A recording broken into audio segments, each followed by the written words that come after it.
Hi. So it's been a while since we've done a coffee and the problem, and I thought, why not? For fun February, we can do whatever we want. Let's do a coffee and the Where's the coffee?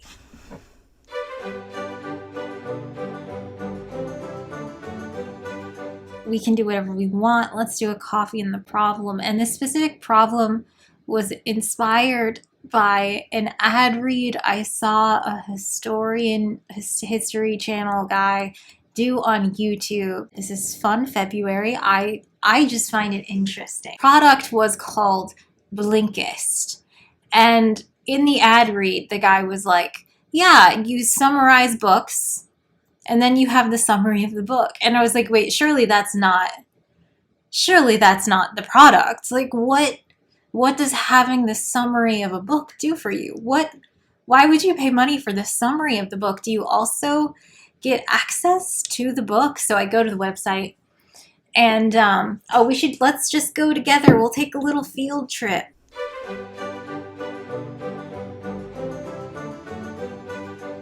It says learn something new every day. Get the key ideas from top books, podcasts, and experts in 15 minutes with the Blinkist app. So it is an app that summarizes books and podcasts and somehow also experts. And in the little picture here, they have the 5 a.m. club. I will read a self-help book like nobody's business. I don't like them. I don't feel like they're helpful, but I do have a deep hatred for myself. And like one day I'm going to fix me, and maybe a self-help book is the option. So I have read the 5 a.m. club. It's don't recommend it, but it's 15 minutes. You only need 15 minutes. So I don't know. But this thing, I was like, surely this isn't just summaries of books. But it literally is just summaries of books. Blinkist is here to help you learn faster and smarter. It offers summaries from thousands of best-selling nonfiction books to read or listen to in just 15 minutes. Whether you want to acquire new knowledge or fill up your waiting time with insightful information, Blinkist is your perfect learning companion. It's literally summaries of books. Just the summary. I thought, oh, this is one of those things where like they have summaries of books. They use their AI tool to make summaries of books as if the synopsis of the book isn't on the back for free, but like whatever. And then you pay like $7 a month or something and you get to pick like 10 audiobooks to listen to or something. But no, this is you paying literally for the summaries of books. That's it. Let's see how much this cost. Okay. So, for only 10 minutes. Oh gosh, guys, there's a little fire emoji. I better get on this right now. I'm sure this discount doesn't exist any other time. The most popular plan, of course, is the more expensive one. It's $175 a year. You get Blinkist AI, summarized videos, podcasts, docs, articles, and more. 9,000 plus book and podcast summaries. Who's summarizing a podcast? Like reading and also listening to podcasts are things you do for fun. Like, why would you want to read a summary of a podcast? Like that removes like the engaging like host element of it and just gives you like a list of what. Read and listen in 15 minutes, personal daily recommendations. And for only $100 a year, you can have all of that without the AI. And of course, this is automatically going to bill you again in a year in case you forget about it. They don't let you buy a month. You have to buy a full year. And I don't know, if you buy a year trying to improve yourself, download the app, read a couple summaries, realize, oh my God, this is so dumb. Like, why do I need this summary of the book? And then you forget about it. They will pull from your own account again. $175 next year. Crazy. We're running out of time. 8 minutes left. It's just that this is such a weird thing. I looked this company up on Wikipedia. This company is from 2013. So, 13 years ago, they probably had employees that were reading books and writing summaries, but now they just have AI generated summaries. And why would anyone ever pay for summaries of books? Like, that's free. Well, no, a synopsis is different from a summary. It's more confusing that you would want a summary of a book. A synopsis is a document, a paragraph or two that is written by the author or the publisher to sell the book to you, saying, hey, this is what this book is about. No spoilers. You might be interested. Read the book. A summary is implying that they've taken all the information and found like the most important points and have put it into a 15-minute blink you're paying $175 a year for. And it's just like, what's the purpose of that? Are there people who think if they've read a summary, an AI generated summary of a book, that counts as reading the book? Because listen, no, that's not true. I was going to say I'm not a pretentious reader. I'm 100% a pretentious reader. I'm a pretentious reader for myself, but I am not judgmental on what other people read. Like, you only read Middle English, like epics, whatever. You only read manga. You only read, what is that website? Like AO3 or whatever. Fine, you only listen to audiobooks, you only read on your ebook reader, you only read hardcovers that are first edition because you're very specific. All of that's fine. I love that for you. I love when people are readers. I don't even care if people don't read, but I don't think it counts as reading a book to read a summary of a book. That doesn't count. I am pretentious enough to say that that doesn't count. And like, do the authors agree to this? Like, there are fiction books on this website. Are you sure that, Tolstoy agrees with your AI summary of War and Peace? And who would read a summary of War and Peace? It would spoil the whole thing. Like, if you just want it spoiled, watch one of the many, many movies. Like, what is this for? And who is paying $175 a year? This company sold for over $160 million to some sort of learning company. And it's just that, like, reading summaries of something will not help you learn, especially an AI generated summary that is known to be like factually incorrect. What? I feel like if I don't mention Cliff Notes, people are gonna put it in the comments as if it's like a gotcha, that like, ha ha ha, Cliff Notes has existed forever. And to that, I would say I love Cliff Notes. I love Cliff Notes that I used when I was in high school and undergrad. I don't know if the company maintains its well-written product. I will say the ones I used in the early 2000s were solid, but Cliff Notes are not just summaries of books. Cliff Notes are written by humans, and they do have chapter summaries, and they do talk about the important topics in like a list format, but also they have analysis. They talk about themes and symbolism and why the work is important. Cliff Notes are intended to be used as study guides to get more information along with reading the book. Blinkist is suggesting that you can learn from a summary, that the summary alone, because that's all they offer, is enough to aid in learning, which I think just isn't true. And of course, there are some students who would use Cliff Notes to skip out on reading the book. I would say that that's bad and they shouldn't do that.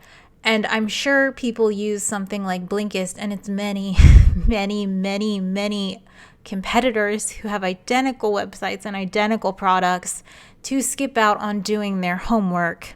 And I get that. They are pretending, they are putting the facade of like, no, this is a learning tool. This is a summary tool. It doesn't replace reading the book. And Cliff Notes makes that same claim, but also Cliff Notes offers so much more. So I think they are different. Okay. Like, this isn't a scam, right? Like, definitively, this is not a scam. You give them $175 and they're like, you're going to get summaries of books. You give us $175 and we're presenting you with a summary. It's not a scam. It's just like that's not useful or helpful or interesting to buy. So why are they selling it to people? Are they tricking people into thinking reading the summary of a book helps you learn? I went on such a rabbit hole with this because there are people who pay for this, and it's all like, it's like LinkedIn bros, like people who are career maxing. They want to read all of the self-help books, all the Rich Dad, Poor Dad 4-hour work weeks, but they don't want to spend time reading it. So they're going to read a summary for it. But on Reddit, they're like, no, I know it doesn't count as reading a book. I just use this to see if I want to read the book. So they fully spoil the book I mean, either incorrectly or correctly based on whether the AI was checked by a human, whatever. And then they decide if they're going to read it. And like, I'm not sure you guys are reading the books after you decided if you were going to read it. I think that you think reading a summary counts as reading a book, which I disagree. But also it would spoil the book. That ruins the whole fun of reading a book. Like, you know what it's about now. I don't get it. I don't get it. The Blinkist people, though, they follow these like discussions all over the internet, and they're like, "Hi, great question." Oh, I can read you some of them on Reddit. It really depends on your goals and learning preferences. Blinkist isn't for everyone, but if you're looking to support continuous learning, explore big ideas quickly, or find your next great read, it can be a great fit. Our users use it in all sorts of ways, depending on what they're after. Like, they use it one way, to read the summary of a book. Many of our users have the same approach of first going through the summary to determine if they think the book is worth a full read. Aside from that, what you can also do is highlight parts of the blink that stand out to you. It's a good way to create a quick refresher for later and actively engage with the content, which helps the insights stick better and for a longer time. I mean, technically it's not a scam, right? You give them $175, which will auto-renew in a year if you don't remember about it, and in return, you can read summaries of books and also highlight them. But the thing is having an AI tool generate a summary of an incredibly popular book is a thing that's free on the internet. Let's do an example. Okay, so I Googled the 4-hour work week, right? And I know that sponsored results are because I've been Googling this, right? But right here, this is a synopsis of the 4-hour work week. That's free, right? You could go to Reddit right here and read this guy's full review. Sure. Or, I'm not suggesting you do this. I don't think you should use AI summaries for anything. I think they're built on stolen information. I think that they're destroying the planet. I think they fund billionaires who are funding governments that shoot my neighbors in the face. I don't think you should use AI tools ever. I don't think there's a single ethical use of AI. But look at me, I know you're going to. I know that the people I say don't use it, they're like, yeah, but like it's really good for summarizing. But like whatever. I'm also gonna say, don't pay someone $175 for a summary of a very popular book because you can just get that for free. I'm recording, right? You can see this. Look at this handy little summary and a list, and I can ask like more details on, oh, I am typing nonsense. You know when your fingers like one, more details on, I don't know, automation. It's not thinking. It doesn't, artificial intelligence isn't real. Okay, look. There you go. See? See? This doesn't cost $175 a year. This is just free. You can just do this. Like, it's not a scam. Like, you get what you're paying for. They have the summaries of books, but like, it reminds me of when, like, America's a scam culture built by scammers for scammers. America loves scammers. When you buy a house, it's public, okay? That information can be purchased. And so when I bought a house, my realtor was like, Angela, look at me in the face. He was like, over the next 90 days, you're gonna get 10 letters a week that say urgent, that say final notice, that say must respond. And on the envelope, it will say your full name and your new address and the value of your mortgage and the bank with which you have your mortgage at and like the title information. And he was like, this is publicly available. These people are trying to get money out of you. They're trying to trick you into thinking you forgot a piece of paperwork. And he was like, if I need anything from you, I will call you. Ignore every piece of mail you get. So the thing about that is like, it's not illegal for hundreds of companies to purchase like data of all the homes bought and sold in the past month. It's not illegal for them to use that information to specifically trick home buyers into thinking that that mail is actually important. And it's not illegal for them to say inside that letter, like, hey, give us $7,500 for title insurance, even though, like, I don't need that. That's not a real thing. They're just tricking you into thinking that that's something you need. Like, it's not illegal. It's not a scam, because they can give you useless title insurance that you'll never ever use. But it's morally incorrect. It's morally incorrect to trick people into thinking they need a thing when they're in a vulnerable place and taking their money.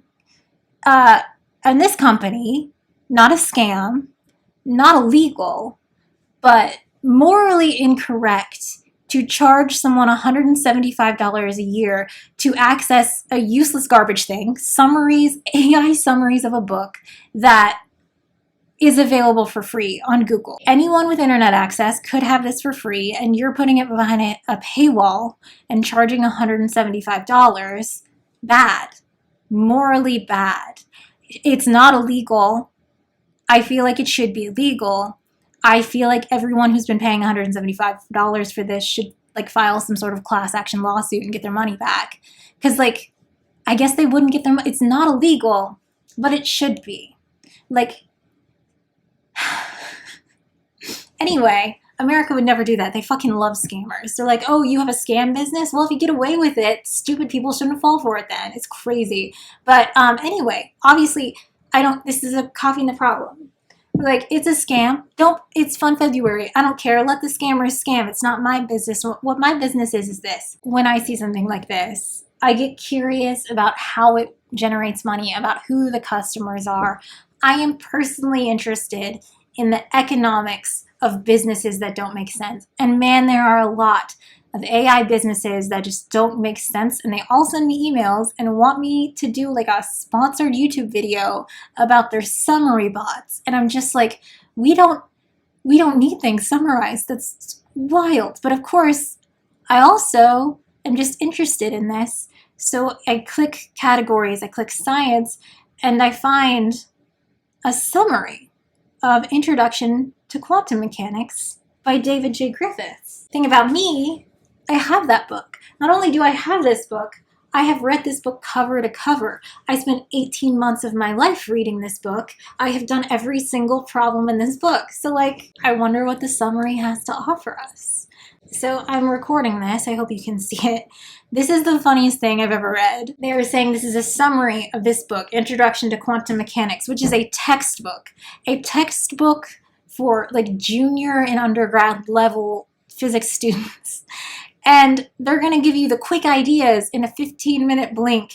And it's so funny because it's just like, this book discusses the historical background of the subject, introducing wave-particle duality and the failure of classical mechanics. This book then delves into the quantum mechanics of angular momentum. Griffiths discusses the concept of orbital angular momentum and spin and how they are described in quantum mechanics using angular momentum operators. Okay, but can you summarize the concept of orbital angular momentum? Can you summarize the concept of spin? What is an angular momentum operator? It doesn't say. This summary is literally the index of the book, but made more verbose. It's nonsense. I can't imagine how upset I would be if I swiped $175 onto my credit card and sat down and was like, great, I'm finally going to learn quantum mechanics, and had a robot voice read the index of this book, but with more words. It's insulting and upsetting. And of course, oh, did it go off camera? We're experimenting with artificial intelligence. We wrote the text on this specific page with the help of an AI-powered tool, OpenAI. Again, a thing you can just access. You paid $175 for this, but you could just get this same bit for free. And then they want you, the user, the person who's paid $175 to fact check this and then send them feedback. And again, you don't get access to the book, even though you paid $175, but they sure will do an affiliate link and let you buy it on Amazon. And it's a great idea to put the affiliate link below. I'll put the affiliate link below to my bookshop.org account, and I would say, definitely click on that link and see how expensive this book is. And then maybe before you click purchase, just Google Introduction to Quantum Mechanics.pdf and see what you find. Don't download random PDFs from the internet. Definitely instead pay $150 for a textbook. Is it working? Is it coming across? I will put the affiliate link below though, I don't care. What's up? Okay, so don't tell them I was mad, but I am mad. This specifically makes me mad because I always imagine, excuse me, let me put my computer out of the way.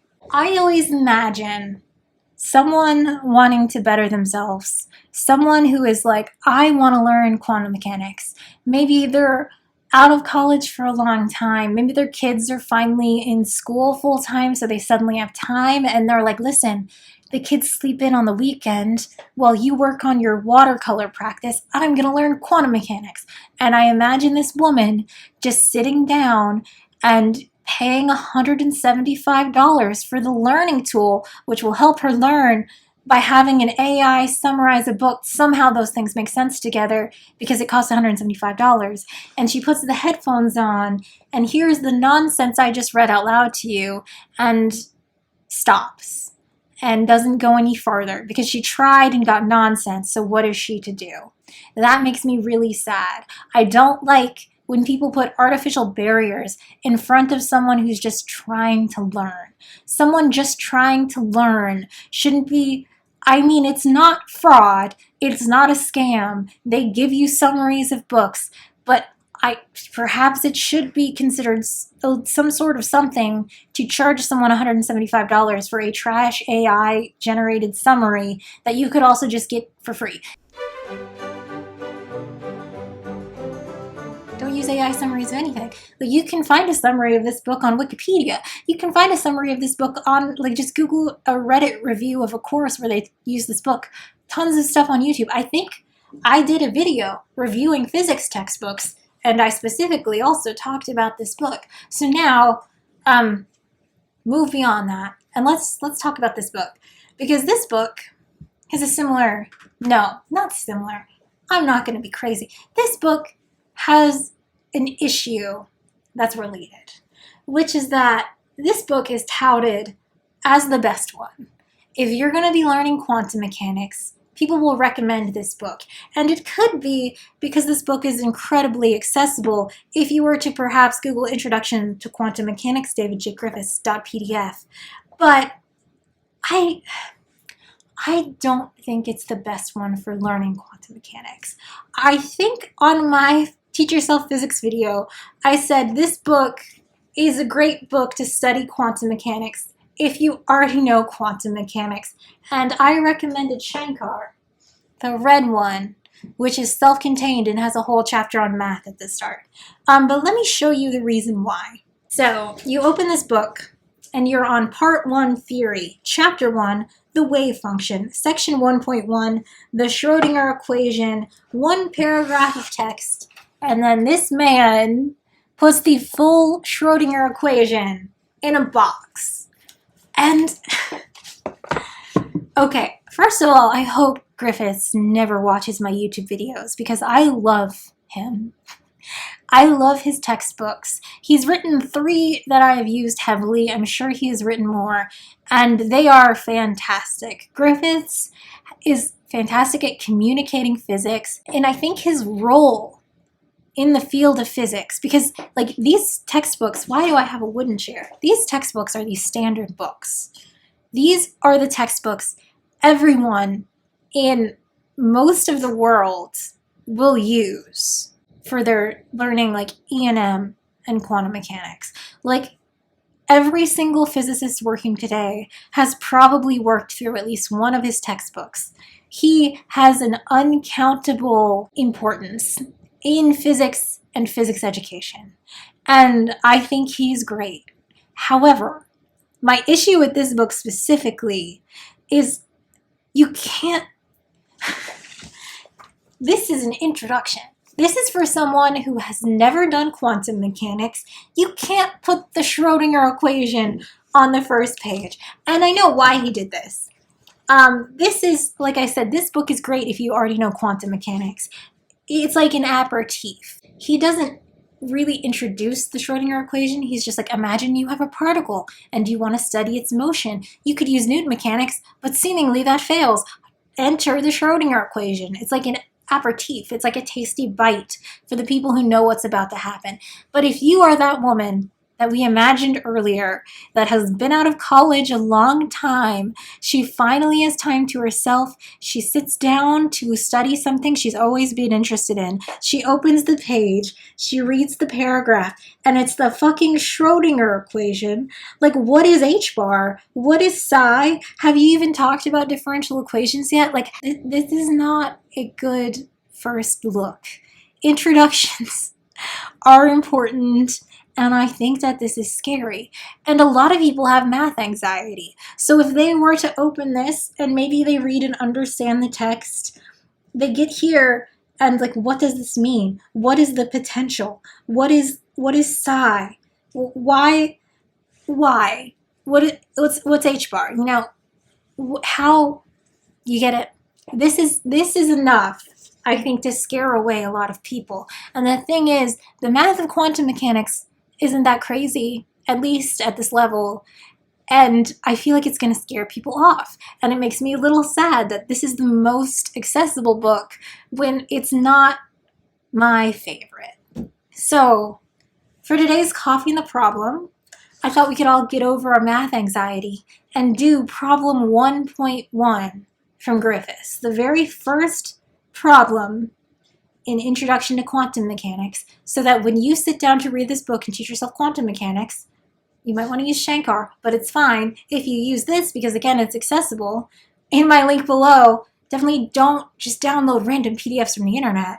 You will be able to get through problem 1.1 and, you know, keep going. Because, like, Griffiths, he writes great problems. All right, we're going to do it. Okay, first of all, step one of doing a problem on the internet, I have already solved it on a paper over here. I would never ever attempt to do a problem I hadn't done by myself earlier. That's just gonna set yourself up for a failure. There's nothing more embarrassing than standing in front of a room full of undergrads with a PhD in physics and being like, I forgot the kinematic equations. So, let's do it. So I will take a picture of this problem. But problem 1.1 says for the distribution of ages in section 1.3.1. So I will also show you that. In section 1.3.1, we have a room containing 14 people whose ages are as follows. 1 14-year-old, 1 15-year-old, 3 16-year-olds, 2 22-year-olds, 2 24-year-olds, and 5 25-year-olds. He assigns the variable j to represent age, and nj is the number of people of a specific age. And he goes through and he calculates the average age on page 7 here, which I will show you. Great. Somebody yelled at me for using pink last time, so I'm going to use green. So, problem 1.1, part A, says compute j squared and j squared. So remember, j is the age. So that's the variable we assigned to the age. This is the average of j, which we've already calculated and I've already taken a picture of, and it was 21. So the average squared is going to be equal to 21 squared, which will be 441. So we did half of it. Next, we are going to calculate the average of the ages squared. That's in equation 1.8. And that's the thing about Griffiths. He will write a problem and ask you to do something, but it will always be explained in the text. Sometimes textbooks have this horrible issue where they will ask you to do things that don't make sense based on what they've explained so far, but Griffiths is really good about that. So if we go to equation 1.8. Right here he's saying, what is the average of the squares of the ages? And he gives you the equation. So the average of the squares of the ages is going to be the sum of the ages times the ages squared times the probability of each age. And he doesn't explain how to write this out, but we can figure it out. We are going to take 1 over n. So 14 is the total number of ages, the total number of data points we have. And we are just going to go through and take the square of each of the ages multiplied by how many times those ages appear. So 14 appears once, which is 4 days, then years. Okay, and we will just shove that in a calculator. You get 459.571. So we found the average squared, which is 441, and the average of the ages squared, which is 459. So notice that these two things are not the same. Are you seeing these red boxes pop up?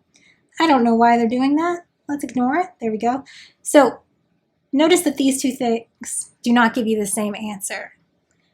This will make sense in a second. Determine delta J for each J, and then use equation 1.11 to compute the standard deviation. So according to equation 1.10 on page 8,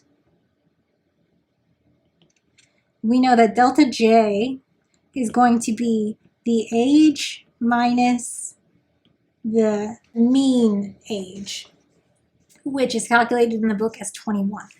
And we are going to use this and equation 1.11 to calculate the standard deviation, which is sigma squared, which is the average of delta J squared. Okay, great. Oh, I just kicked my camera. Guys, this is going so well. And this doesn't even look like a delta. That's like a delta. Okay, great. Let's keep going. So we have to find all our delta J's. So let's just set up a little table. So we have this group of people with ages, and we know there's 14, 15, 16, 22, 24, and 25. And we know delta J is going to be J minus the average, which is 21. So 14 minus 21 is negative 7. Minus 21. So we have all of our delta J's. To get the standard deviation, we need to calculate the mean of our delta J's squared. So sigma squared is going to be 1 over n, the number of ages we have, times the probability of each of our ages times the delta J squared. So there's one 14-year-old, it's minus 7 squared. There's 1 3, 3, 5. And again, you can just put this in a calculator. You get that sigma squared is 18.571.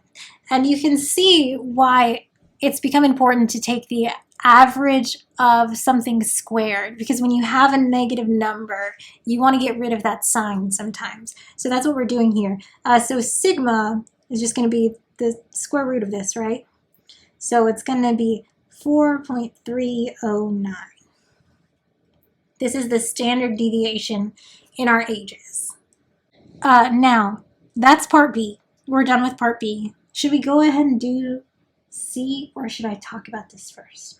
Let's go ahead and do C. Okay, so C says use your results in A and B to check equation 1.12. So 1.12 says that the standard deviation can be written as the square root of the square of the averages minus the average squared. So we already did that, right? So it's 459 minus 441, which gives you 4.309. So this checks out. If you look on page 9, which I'll take a picture for you, he first does the variance theorem. No, this isn't the variance theorem. This is a little theorem on variances, which means it's not a proof, which means, I don't know, I'm not good at proofs. But he kind of derives how to go from equation 1.11 to 1.12, but we just confirmed it by putting in some numbers and checking it. You might say, I've never done quantum mechanics before. Why is the first problem in this book talking about ages? Like, what the fuck are we doing here? And that's the brilliance of Griffiths. You had your room full of 14 people ranging in age from 14 to 25. And we found that the average age is 21. In quantum mechanics, we would call this the expectation value. And this is the expected answer. This is the average age of the room. And this is a great example because if you look back at your data, if you look back at the actual ages of all these people, no one in this room is 21 years old. We are saying we put these 14 people in a room. The average of this room is 21 years old. The most likely age of any single person in this room is 21. That is a true statement based on probability. And while this is the expected answer, if you were to grab someone out of this room and say, hey, how old you are? How old you are? Who, buddy? If you were to grab someone out of this room and say, hey, how old are you? There is a 0% chance any of those people would say 21, right? Because they're not 21. So this is the expected value, but that doesn't necessarily mean that's the value you're going to get. That's really important in quantum mechanics when, I don't know, maybe you have a particle that's also a wave-particle duality, right? And rather than having an exact position, it has a wave function to describe its position, which is spread over some area, right? You could ask, what is the expectation value of the position of that particle? Where is it most likely to be? And you could get an answer, but that doesn't mean that's exactly where that particle is. I hope that's making sense. So let's talk about this standard deviation thing. We looked at the probability of J's, of ages in this room, and we found that 21 is the most probable. So we could draw a curve like this, and dear mathematicians, do not interact. This is not the scale. Be kind to me. I'm just doing an example. And we know that the most probable, the peak of this curve is highest over 21, which is the average. That doesn't mean anyone in this room is actually 21. It means everyone in this room is closest to 21. It's the average. From the standard deviation, though, we learn the width of this curve is 2 sigma. So right here, 17. Right here, 25. Again, not the scale, it's just an illustration. And it tells you the relative probability of these other ages.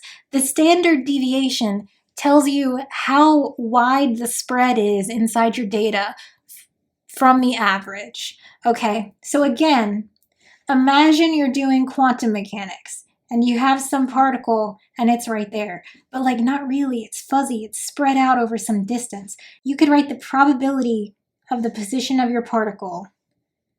And you could say, okay, the most likely position to find it is X. And you could measure the standard deviation of X, which would tell you how wide this spread is, right? And so it could look like this. And you could say, yeah, we can find this particle anywhere from infinity to infinity. The most likely position is right here over some spread based on our standard deviation. That is why it seems like this problem is totally unrelated to quantum mechanics. It's because this book is set up weird, but it's incredibly informative on something that makes sense. You understand a room full of people. You understand everyone having an age, and you can take an average.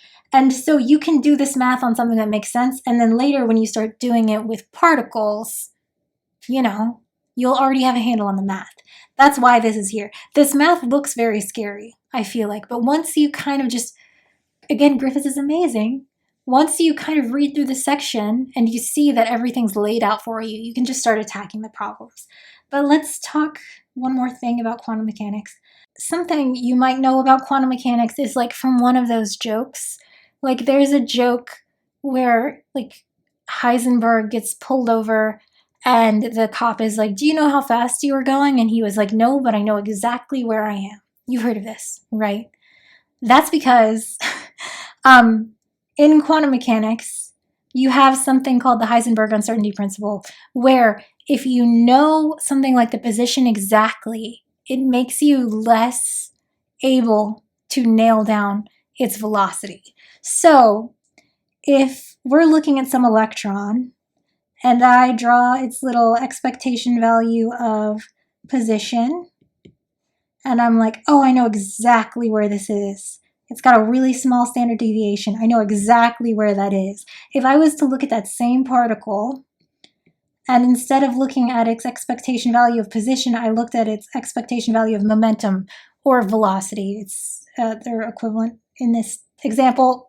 See, I say sentences like that, and I'm like, people who know physics are going to be like, momentum is mass times velocity, right? So we'll just put velocity because it's fine. Do these need vectors? Sure. So if we know the position really, really well, almost exactly, then our velocity spread is going to look something like this, where we're not as sure about it. That's how this comes up. Like this same exact thing you're doing in problem 1.1 will come up in an actual quantum mechanics problem. So it seems like this math comes at you out of nowhere. It seems like it's kind of complicated, but Griffiths, I think, through the rest of the book, does a job teaching you why it's important. And that's problem 1.1. Oh, I should turn this off. Okay, coffee in the problem. We did it. We got over our math anxiety, and now your homework is to do only the starred problems in chapter 1. So let's see, that's 1.3, 1.5, 1.7. Oh, and then you get to the uncertainty principle. Okay. Yeah, 1.9. Do all those. And like I said, like if you happen to find the book PDF online, great. You could also check your answers by Googling Griffiths Introduction to Quantum Mechanics Solution Manual.pdf. Although don't check your answers before you've done it, okay? Do the problems first. Promise me. Okay, bye. Where's the coffee?